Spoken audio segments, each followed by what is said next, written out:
Teacher അമ്മയുടെ ഇന്നത്തെ എപ്പിസോഡിലേക്ക് എല്ലാവർക്കും സ്വാഗതം. വീഡിയോ ആദ്യമായി കാണുന്നവരാണെങ്കിൽ സപ്പോർട്ട് ചെയ്ത് സബ്സ്ക്രൈബ് ചെയ്യാൻ മറക്കല്ലേ. രേണുവിൻ്റെ വീട്ടിൽ രേണുവും കൂട്ടരും TV കണ്ടുകൊണ്ടിരിക്കുമ്പോഴാണ് മഹേഷ് അങ്ങോട്ടെത്തുന്നത്. അവൻ അവിടെ ഇരുന്ന് പഠിക്കായിരുന്ന ഋതുവിനെ വിളിച്ച് താൻ വാങ്ങിക്കൊണ്ടുവന്ന പലഹാരം നീട്ടുമ്പോഴേക്കും ഋതു അവൻ്റെ അരികിലേക്ക് ഓടി ചെല്ലുന്നുണ്ട്. അത് കണ്ട ശശികലയും കണ്ടോ, കടപ്പലഹാരം കണ്ട പുസ്തകം എറിഞ്ഞിട്ട് ഓടിക്കോണം, നല്ല ശീലം തന്നെ എന്ന് കുറ്റപ്പെടുത്തുന്നുണ്ട്. ഋതു അപ്പോഴേക്കും മഹേഷിനോടായി പറയുന്നുണ്ട്, അച്ഛാ ഈ വീട്ടിലെ ഫുള്ള് സീരിയലാ. അപ്പൂപ്പൻ സീരിയൽ ഉണ്ടാക്കും, അമ്മൂമ്മ അതെല്ലാം ഇരുന്ന് കാണും. പിന്നെ ഇവിടുത്തെ അമ്മമാരുടെയും അമ്മൂമ്മമാരുടെയും തനി പെർഫോമൻസ് സീരിയലിൽ തന്നെയാ എന്ന് ഋതു പറയുന്ന കേൾക്കെ ഭാർഗവനും എട പൊന്നുമോനെ അത് നിന്റെ കൂടി അന്നമാ, അങ്ങനെ അങ്ങ് പറയല്ലേ എന്ന് ഓർമ്മിപ്പിക്കുന്നുണ്ട്. മഹേഷ് വീണ്ടും ആ പലഹാരം നീട്ടുമ്പോഴേക്കും ഋതു അത് വാങ്ങിക്കുമ്പോഴാണ് മഹേഷിന്റെ കയ്യിലുള്ള കീ കാണുന്നത്. അവൻ മഹേഷിനോടായി ഇതേതാ അച്ഛാ ഈ കീ എന്ന് ചോദിക്കുമ്പോൾ അത് പിന്നെ എന്ന് മഹേഷും കിടന്നുരുളാതെ പറയച്ചാ എന്ന് ഋതു പറയുമ്പോൾ എടാ അച്ഛൻ ബേക്കറിക്ക് അടുത്തു തന്നെ ഒരു റൂം വാടകയ്ക്കെടുത്തെന്ന് മഹേഷ് പറയുന്നത് കേൾക്കെ അതെന്താ മരുമോനെ ഇവിടെ മടുത്തോ എന്ന് ഭാർഗവനും. ചെള്ളും കൊതുകും ഒന്നും ഒട്ടും മടുപ്പിക്കുന്നില്ല മാമ, എന്നാലും ഇനി വയ്യെന്ന് മഹേഷ് പറയുമ്പോൾ അത് നന്നായി അച്ഛാ, ഞാനും വരാം അച്ഛൻ്റെ കൂടെ എന്ന് ഋതുവും. അത് കേൾക്കെ രേണുവും ഓ അതിന് നിന്നെ വിട്ടിട്ട് വേണ്ട ഋതു എന്ന് പറയുമ്പോൾ അങ്ങനെ എന്നെ പിടിച്ചു വെക്കാനൊന്നും ഒക്കൂല, എനിക്ക് റൈറ്റ്സ് ഉണ്ടെന്ന് ഋതുവും. ഓ ആദ്യമേ കൊഞ്ഞ വിട്ടിട്ടേ റൈറ്റും ലെഫ്റ്റും ഒക്കെ പറഞ്ഞു പഠിക്കേ, എന്നിട്ട് നമുക്ക് നോക്കാം കേട്ടോ എന്ന് രേണുവും ദേഷ്യത്തോടെ പറയുക. മഹേഷും ഋതുവിനോടായി എട ഋതു ഇതൊരൊറ്റ മുറിയാടാ, നിന്റെ അച്ഛൻ താമസിയാതെ ഒരു വീടെടുക്കുന്നുണ്ട്, അപ്പൊ നിന്നെയും കൊണ്ടുപോവാം എന്ന് പറയുന്നത് കേൾക്കെ ഋതുവും സന്തോഷത്തോടെ സമ്മതിക്കുക. അത് കേൾക്കെ ശശികലയും ദേഷ്യത്തോടെ എഴുന്നേറ്റുകൊണ്ട് അങ്ങനെ അങ്ങ് പോയാ എങ്ങനെ ശരിയാവും മരുമോനെ എന്ന് ചോദിക്കുമ്പോ അല്ല ഞാൻ ഇവിടുത്തെ മുറ്റവും അടിച്ച് വെള്ളവും കോരി ഇവളുടെ അടിപ്പാവാടയും കഴുകി ഇവിടെ ഉള്ളുള്ള കാലം അങ്ങ് നിൽക്കാം മതിയോ എന്നവൻ പറയുന്നത് ഇഷ്ടമാവാതെ താങ്ങാൻ പറ്റാതായപ്പോ മരുമോൻ ചീറ്റി തുടങ്ങി എന്ന് ഭാർഗവനും പറയുന്നുണ്ട്. മരുമോന് തഞ്ചത്തിൽ നിൽക്കാൻ അറിയാം എന്ന് ശശികല കൂടി കുറ്റപ്പെടുത്തുന്നത് കേൾക്കെ രേണുവും അവിടുന്ന് എണീറ്റുകൊണ്ട് അമ്മയോട് പതിയെ അമ്മേ മഹേഷിന്റെ മുന്നത്തെ പോലെയല്ല, നല്ല മാറ്റമുണ്ടെന്ന് പറയുമ്പോ ഇത് മാറ്റമൊന്നുമല്ല, ഇവന്റെ അടവാ, നല്ല അടവ് പഠിച്ച മരുമോനല്ലേ നമ്മുടേത്, നിനക്കിനി അലിവ് തോന്നുന്നുണ്ടെങ്കിലേ നീയും ഇറങ്ങിപ്പോയിക്കോ, ഞങ്ങൾക്ക് ഒരു പ്രശ്നവുമില്ല, പിന്നെ മോങ്ങിക്കൊണ്ട് ഈ പടി കയറി വരരുത് എന്ന് ശശികല ദേഷ്യത്തോടെ പറയുന്നത് കേൾക്കെ പ്രശ്നമുണ്ടെങ്കിൽ തീർപ്പാക്കാനല്ലേ പ്രായമായവര് നോക്കേണ്ടത് അമ്മുമ്മേ എന്ന് ഋതുവും ചോദിക്കുക. അത് കേൾക്കെ ഭാർഗവനും ഇനി അതും ഇതും പറഞ്ഞ് ഇവിടെ വഴക്കും തർക്കവും ഒന്നും വേണ്ട എന്ന് പറയുമ്പോ കൊള്ളാം, ഇപ്പൊ പറഞ്ഞു വന്നപ്പോ എല്ലാവരും കൂടി അങ്ങ് സെറ്റായി ശശികലയും കുറ്റപ്പെടുത്തുകയാ. ചേർന്നു പോകുന്നതൊക്കെ ചേർന്നു പോകട്ടെ എന്ന് ഭാർഗവൻ പറയുമ്പോൾ അങ്ങനെ പറഞ്ഞു കൊടുക്ക അപ്പൂപ്പ എന്ന് ഭാർഗവനോടായി പറഞ്ഞ് മഹേഷിനോടായി നോക്കി നിൽക്കാതെ വാ അച്ഛ എന്ന് വിളിച്ച ഋതു അച്ഛനെയും കൊണ്ട് അവിടെ നിന്ന് പോവുകയാ. അവിടെ ഹോസ്പിറ്റലിൽ സന്തോഷിനെ ഫുഡ് കഴിപ്പിച്ചോണ്ടിരിക്കുക വീണ. കഴിക്കുന്നതിനിടയിൽ സന്തോഷ് വീണയോടായി ചോദിക്കുന്നുണ്ട്, അതെ എന്നെ എന്തിനാ ഇങ്ങനെ പട്ടിയെ പോലെ കെട്ടിയിട്ടിരിക്കുന്നെന്ന്, സന്തോഷേട്ടൻ ആരും അറിയാതെ ഇറങ്ങി ഓടാതിരിക്കാൻ എന്ന് വീണ പറയുന്നത് കേൾക്കെ ഞാൻ ഓടൊന്നുമില്ല, ഇതഴിച്ചു തായെന്ന് സന്തോഷം. ഓടില്ലെന്ന് ഉറപ്പാണോ, അല്ലെങ്കിലേ ഡോക്ടറും പോലീസും ഒക്കെ എന്നെ പിടിച്ച് കെട്ടിയിടും എന്ന് വീണ ഓർമ്മിപ്പിക്കുമ്പോ അതെ നിന്നെ പിടിച്ച് കെട്ടിയിടുവാണെങ്കിൽ ഞാൻ ഓടുമെന്ന് സന്തോഷം. ആഹാ കൊള്ളാലോ ഉള്ളിലിരിപ്പ് എന്ന് വീണ പറയുമ്പോ ഞാൻ ചുമ്മാ പറഞ്ഞതാ, ഓടൊന്നുമില്ല എന്ന് സന്തോഷം. ഉറപ്പാണോ എന്ന് വീണ ചോദിക്കുമ്പോ ഉറപ്പ്, എന്നാ എനിക്ക് ഇഷ്ടമുള്ളപ്പോ ഒന്നിന് പോവാം രണ്ടിന് പോവാം പിന്നെ ഇറങ്ങി ഓടുകയും ചെയ്യാം എന്ന് സന്തോഷ് പറയുമ്പോ ഓടാനൊന്നും പറ്റത്തില്ല പുറത്തെ പോലീസ് ഉണ്ടെന്ന് വീണയും. പോലീസിന്റെ കയ്യിൽ തോക്കുണ്ടോ എന്ന് സന്തോഷ് ചോദിക്കുമ്പോ ഉണ്ടെന്ന് വീണയും. തോക്ക് എന്റേലും ഉണ്ട്, ഒരുപാട് ഉണ്ടയുമുണ്ട്, പോലീസ് തോക്കെടുത്താ ഞാനും തോക്കെടുക്കും എന്ന് പറഞ്ഞവൻ കൈകൊണ്ട് തോക്ക് ചൂണ്ടിക്കാണിക്കുമ്പോഴേക്കും എന്തിനാ തോക്കും അക്രമവും ഒക്കെ, മിണ്ടാതെ ഇതൊക്കെ കഴിച്ച് ഇവിടെ കിടന്നുറങ്ങിയാ പോരെ എന്ന് വീണ ചോദിക്കുമ്പോ എന്നാ അത് മതി, നീ ഈ കെട്ടഴിച്ചു വിടുന്ന സന്തോഷം. കട്ടിലിൽ തന്നെ ഇരിക്കണമെന്ന് വീണ പറയുമ്പോ ഇരിക്കൂലെന്ന് സന്തോഷം. എന്നാ ഞാൻ അഴിക്കുന്നില്ലെന്ന് വീണയും. അഴിച്ചു വീട് കുഞ്ഞി എന്ന് സന്തോഷ് സ്നേഹത്തോടെ പറയുമ്പോഴേക്കും വീണ സന്തോഷിനെ ഫുഡ് കൊടുത്തു കഴിഞ്ഞ് കുറച്ച് വെള്ളവും കുടിപ്പിച്ച് അവന്റെ കാലിലെ കെട്ടഴിക്കാനായി തുടങ്ങുകയാ.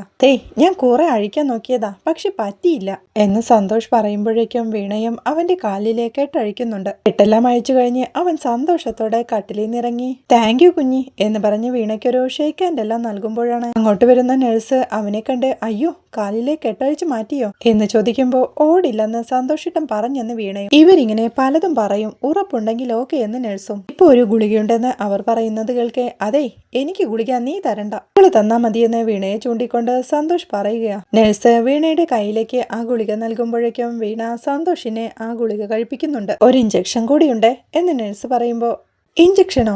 അതൊന്നും വേണ്ടെന്ന് പറഞ്ഞ് സന്തോഷ് ബെഡിലേക്ക് ഇരിക്കുക. അയ്യോ, അതൊന്നും പറ്റില്ല, ഇഞ്ചക്ഷൻ എടുക്കണമെന്ന് വീണ് നിർബന്ധിക്കുമ്പോൾ ശരിയെന്ന് സന്തോഷും സമ്മതിക്കുന്നുണ്ട്. അങ്ങനെ നേഴ്സ് കട്ടിലേക്ക് കിടന്ന സന്തോഷിനെ ഇഞ്ചക്ഷൻ എടുക്കുന്നുണ്ട്. പിന്നീട് ഹോസ്പിറ്റലിൽ ഇരിക്കുന്ന ടീച്ചറമ്മയെയും വീണയെയും കാണാനായി മഹേഷ് എത്തുന്നുണ്ട്. രണ്ടാളും ഇവിടെ ആയതുകൊണ്ട് ഒന്ന് കണ്ടിട്ട് പോവാമെന്ന് കരുതി ഇറങ്ങിയതാ എന്ന് മഹേഷ് പറയുമ്പോ മൂന്നാളും അഡ്മിറ്റ് അല്ലേടാ, നമ്മൾ ആളായിട്ട് ഇവിടെ വേണ്ടെന്ന് ടീച്ചറമ്മയും. പിന്നെ വേണം, ഞാൻ കൂടി മാറി നിന്നാലേ ബേക്കറി കാര്യങ്ങൾ അവതാളത്തിലാവും, അതുകൊണ്ടാ ഞാൻ ഇറങ്ങാത്തതെന്ന് മഹേഷ് പറയുമ്പോ ബേക്കറി പ്രശ്നമില്ലാതെ പോകുന്നുണ്ടല്ലോ അല്ലേ എന്ന് അമ്മ ചോദിക്കുക. കുഴപ്പമില്ലമ്മേ. അമ്മേ, ഞാനൊരു ചെറിയ മുറി വാടകയ്ക്ക് എടുത്തിട്ടുണ്ടേ. രേണുവിന്റെ വീട്ടിൽ ഇനി താമസിക്കുന്നത് പാടാ. റിതു ആ കാര്യം മുന്നേ എന്നോട് പറഞ്ഞിട്ടുണ്ടായിരുന്നു എന്നവൻ പറയുമ്പോ അവിടുന്ന് മാറാനുള്ള തീരുമാനം ഏതായാലും നന്നായി എന്നമ്മയും. റിതു എന്റെ കൂടെ വരാൻ തുനിഞ്ഞു നിന്നതാ. കുറച്ചുകൂടി നല്ലൊരു വീട് ശരിയായിട്ട് അവനെ കൊണ്ടുപോവാമെന്ന് ഞാൻ പറഞ്ഞു. ഋതുവിന് എന്റെ കൂടെ നിൽക്കാനാ താല്പര്യമെന്ന് അവർക്കൊക്കെ മനസ്സിലായി.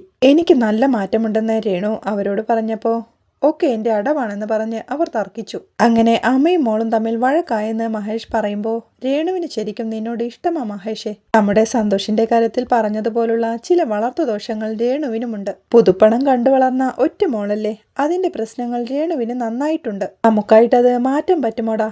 ചിലർക്ക് ചില ചൈൽഡ്ഹുഡ് ട്രോമകൾ കാണും. അതിന്റെ റൂട്ട് കോസ് പിടികിട്ടിയാലേ പരിഹാരം കാണാൻ പറ്റൂ. എടാ, നിങ്ങൾ രണ്ടാളും കൂടി ഒരു നല്ല കൗൺസിലറെ പോയി കാണും. കുറച്ച് സെറ്റിങ്ങൾ കാര്യങ്ങളൊക്കെ ഓക്കെ ആവും. എന്തായാലും നീ ഇതൊന്നും മനസ്സിൽ വെച്ചേക്ക് എന്ന് അമ്മ പറയുമ്പോ എനിക്കും ഇടയ്ക്ക് തോന്നിയതാ, ഇതുവല്ലതും അവളുടെ അമ്മ അറിഞ്ഞ മോളെ ഭ്രാന്തിയാക്കാൻ നോക്കുന്നുന്നാവും അടുത്ത ആക്ഷേപം എന്ന് മഹേഷും. മനസ്സിലായടാ, ഇപ്പോ നമ്മുടെ ബിസിനസ്സും കാര്യങ്ങളും ഓക്കെ ആയി വരുന്നു. രേണുവിന്റെ കാര്യം കൂടി ശരിയായ നിന്റെ ജീവിതം സമാധാനമാവും എന്നമ്മ ആശ്വാസത്തോടെ പറയുമ്പോ ഞാനും കൗൺസിലിങ്ങിന്റെ കാര്യമൊന്ന് അന്വേഷിച്ചു നോക്കാം. ഇതിപ്പോ എനിക്കാണ് പ്രശ്നമെന്നും രേണുവിനെ സപ്പോർട്ട് ചെയ്യണമെന്നും ഒക്കെ പറഞ്ഞ് ഞാൻ അവളെ കൂട്ടിക്കൊണ്ടുപോവാം.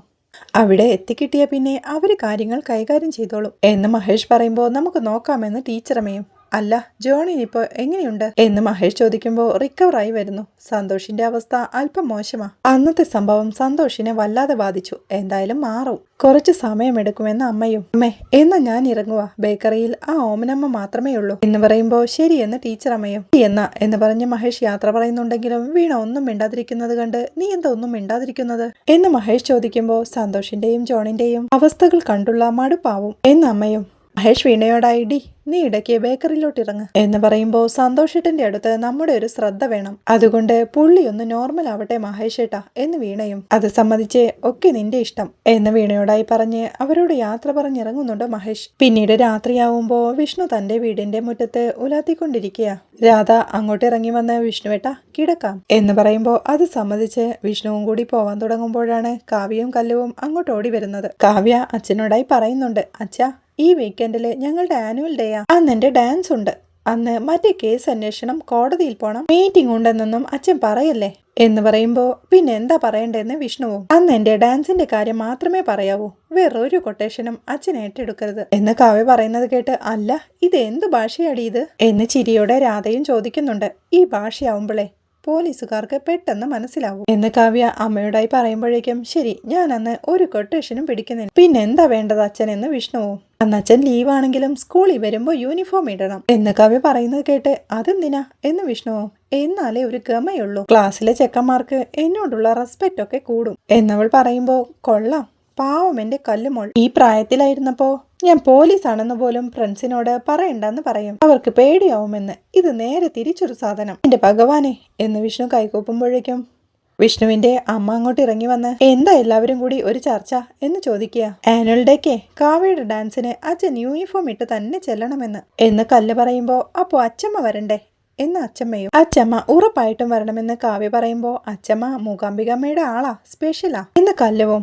അപ്പോ അച്ഛമ്മയുണ്ടെങ്കിൽ ഞാൻ പൊളിക്കും എന്ന് കാവ്യയും. അച്ഛമ്മ മോളുടെ ഡാൻസ് മുട്ടില്ലാതെ അരങ്ങേറാൻ അമ്മയോട് പ്രാർത്ഥിക്കുന്നുണ്ട് എന്ന് പറയുമ്പോ അടിപൊളി എന്ന് കാവ്യയും. ഇതെല്ലാം കേട്ടോണ്ട് നിൽക്കുന്ന രാധയ്ക്കും അപ്പോഴേക്കും ടെൻഷൻ ആവുന്നുണ്ട്.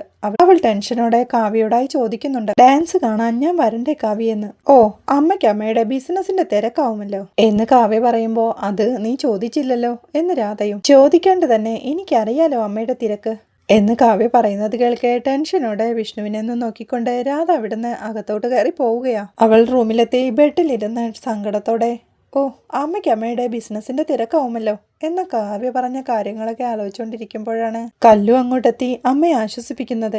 കാവ്യ പറഞ്ഞത് അമ്മയ്ക്ക് വിഷമമായോ എന്നവൾ ചോദിക്കുമ്പോ, പിന്നെ ആവില്ലേ, ഞാനിപ്പോ പഴയതുപോലെയാണോ? എല്ലാത്തിനും നിങ്ങൾക്കൊപ്പം നിൽക്കുന്നില്ലേ? എന്നിട്ടും എനിക്ക് ബിസിനസിന്റെ തിരക്കെന്ന് ഞാൻ ആകെ പൊളിഞ്ഞിരിക്കുവാന്ന് അവൾക്കും അറിയാലോ എന്ന് രാധ പറയുമ്പോൾ അവള് അമ്മയെ വെറുതെ ട്രോൾ ചെയ്താ അത് കാര്യാക്കണ്ട. ഇനിയും എന്തോ മാറ്റങ്ങള് അവൾ അമ്മയിൽ നിന്നും പ്രതീക്ഷിക്കുന്നുണ്ടാവും എന്ന് കല്ല് പറയുമ്പോ, ഞാനിപ്പോ നിങ്ങളുടെ ഇഷ്ടത്തിനനുസരിച്ചല്ലേ നിൽക്കുന്നത്, എന്നിട്ടും ഇങ്ങനെ പറയുമ്പോ എനിക്ക് വിഷമമാവില്ലേ എന്ന് രാധയും സങ്കടത്തോടെ ചോദിക്കുന്നുണ്ട്. അമ്മ വിഷമിക്കണ്ട, അവളെ കുറച്ചുകൂടി ടേക്ക് കെയർ ചെയ്താൽ മതി. അവൾക്ക് എന്തോ ഉള്ളിൽ പരിഭവമുണ്ട്, അതാ എന്ന് കല്ലുവും. ഞാൻ അതറിഞ്ഞു മാറിക്കോളാം കല്ലു എന്ന് രാധ പറയുമ്പോ അവൾ അമ്മയുടെ കൈ ചേർത്ത് പിടിച്ച് വിഷമിക്കണ്ട എന്ന് രാധയെ ആശ്വസിപ്പിക്കുന്നുണ്ട്. അവിടെ രേണുവിന്റെ വീട്ടിൽ മഹേഷിനായി കൊടുത്ത റൂമിൽ തറയിലിരുന്ന് താൻ കൊണ്ടുവന്ന പലഹാരം ഋതുവിന് എടുത്തു കൊടുത്തോണ്ടിരിക്കുക മഹേഷ്. നമ്മൾ മൂന്നാളും കൂടിയുള്ളൊരു സ്പേസ് അടിപൊളിയായിരിക്കില്ല അച്ഛാ എന്ന് ഋതു ചോദിക്കുമ്പോ, അതിന് നമ്മൾ മൂന്നല്ലല്ലോ 2 അല്ലേ ഉള്ളൂ എന്ന് മഹേഷും. അമ്മയും കൂടി കൂട്ടാമച്ചാ, അല്ലെങ്കിൽ പിന്നെ ആകെ ഒറ്റയ്ക്കായി പോവും എന്ന് ഋതു പറയുമ്പോ, അങ്ങനെയാണെങ്കിൽ നീ പറഞ്ഞ ആ സ്പേസ് ഉണ്ടല്ലോ അതങ്ങ് സ്പേസിലായിരിക്കും, ശൂന്യാകാശത്ത്. എടാ, നിനക്ക് അറിഞ്ഞൂടെ നിന്റെ അമ്മയുടെ സ്വഭാവം എന്ന് മഹേഷ് ചോദിക്കുമ്പോ, അതൊക്കെ വിചാരിച്ചാ മാറ്റാൻ പറ്റുമച്ചാ എന്ന് ഋതുവും. ഇതിനി വിചാരിച്ചാലും നടക്കൂല, നല്ല പാടാ, സംഗതി ആകെ താളം തെറ്റിപ്പോയി എന്ന് മഹേഷും. ഇപ്പോ മറ്റൊരു പ്ലാനറ്റിലേക്കുള്ള ഡിസ്റ്റൻസ് പോലും സയൻസിലൊരു പ്രശ്നമല്ല, പിന്നെയാണോ അച്ഛാ 2 ഹ്യൂമൻസ് തമ്മിലുള്ള ഡിസ്റ്റൻസ് എന്ന് ഋതു ചോദിക്കുന്നത് കേട്ട് അമ്പരപ്പോടെ, അത് ശരിയാ, പിന്നെ ഒരു വഴിയുള്ളത് കൗൺസിലിംഗാ, പക്ഷെ അതിന് നിന്റെ അമ്മ സമ്മതിക്കുമെന്ന് എനിക്ക് തോന്നുന്നില്ല എന്ന് മഹേഷും. അതൊക്കെ ഞാൻ മാനേജ് ചെയ്തോളാം, പ്രശ്നം അച്ഛനാണെന്ന് പറയുന്നതിൽ അച്ഛൻ എന്തെങ്കിലും ഫീലിങ്സ് ഉണ്ടോ എന്ന് ഋതു ചോദിക്കുമ്പോ, ഏയ് എനിക്കെന്ത് ഫീലിങ്സ്, എടാ എനിക്കൊരു കുഴപ്പവുമില്ല, എങ്ങനെയെങ്കിലും കൗൺസിലിങ്ങിന് നിന്റെ അമ്മ എത്തിയാ മതി, ബാക്കിയൊക്കെ അവര് നോക്കിക്കോളുമെന്ന് മഹേഷ് പറയുന്നത് കേൾക്കെ, ആണോ എന്ന് ഋതുവും. അതേന്ന് മഹേഷ് പറയുമ്പോ, എങ്കിൽ പിന്നെ അമ്മയെ കൊണ്ട് പറയിക്കുന്ന കാര്യം ഞാൻ ഏറ്റു, അത് ഞാൻ സെറ്റാക്കി തരാം, ഇത് സെറ്റാണച്ചാ എന്ന് ഋതു പറയുന്നത് കേൾക്കെ അമ്പരപ്പോടെ, അത് ശരി എന്ന് മഹേഷും. വെയിറ്റ്, ഞാനിപ്പോൾ വരാമെന്ന് പറഞ്ഞ് ഋതു റൂമിൽ നിന്ന് ഇറങ്ങി പോകുമ്പോഴേക്കും, കൊള്ളാം എന്ന് പറഞ്ഞ് സന്തോഷത്തോടെ മഹേഷും ഇരിപ്പ. അവിടെ റൂമിലെ ബെഡിൽ മൊബൈൽ നോക്കിക്കൊണ്ടിരിക്കുന്ന രേണുവിന്റെ അരികിലേക്ക് ഋതു ചെന്നിരിക്കുമ്പോഴേക്കും, എന്താടാന്ന് രേണുവും ചോദിക്കുക. അതേ, അച്ഛന്റെ കാര്യേ ആകെ പ്രശ്ന എന്ന് ഋതു പറയുന്നത് കേട്ട് അമ്പരപ്പോടെ, എന്ത് പറ്റിയെന്ന് രേണുവും. അതേ, അച്ഛന് കുറച്ച് മെന്റൽ ഇഷ്യൂസ് ഉണ്ട് എന്ന് ഋതു പറയുന്നത് കേൾക്ക് രേണുവും ആലോചനയോടെ ഇരിപ്പ.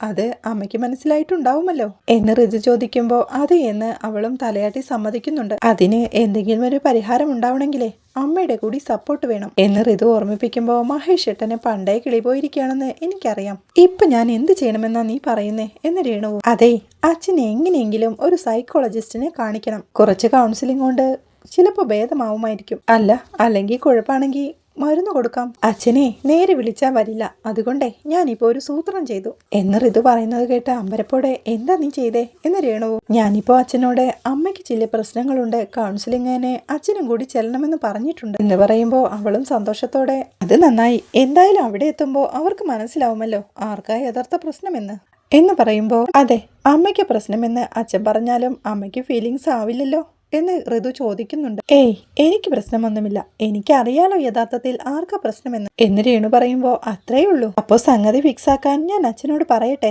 എന്ന് ഋതു ചോദിക്കുമ്പോ, നീ സെറ്റ് ആക്കടാ ഋതു, അങ്ങനെയെങ്കിലും അങ്ങേരുടെ പോയ കിളി തിരിച്ചു വരട്ടെ എന്നൊരു ചിരിയോടെ അവൾ പറയുമ്പോ, അതെ അതെ, ഞാൻ അച്ഛനോട് പോയി സംസാരിക്കട്ടെ എന്ന് പറഞ്ഞ ഋതു എഴുന്നേറ്റ് പോകുമ്പോഴേക്കും രേണുവും ചിരിയോടെ ആലോചനയോടെ ഇരിപ്പാ. ഋതു തിരികെ ഓടി വരുമ്പോഴേക്കും, ഇരിക്കടാ ഇരിക്കെ എന്ന് മഹേഷും പറയുന്നുണ്ട്. അവനും ഇരുന്നുകൊണ്ട്, അച്ഛാ സംഗതി സക്സസ് എന്ന് പറയുന്നത് കേട്ട് അമ്പരപ്പോടെ, അവള് സമ്മതിച്ചോ എന്ന് മഹേഷും. സൂത്രത്തിൽ സമ്മതിപ്പിച്ചെന്ന് ഋതു പറയുമ്പോ, അടിപൊളി എന്ന് പറഞ്ഞ് അവർ തമ്മിൽ കൈയടിക്കുന്നുണ്ട്. അപ്പോഴേക്കും അങ്ങോട്ട് വരുന്ന രേണു സങ്കടത്തോടെ മഹേഷിനെ നോക്കി നിൽക്കുന്നിടത്താണ് ഇന്നത്തെ എപ്പിസോഡ് അവസാനിക്കുന്നത്.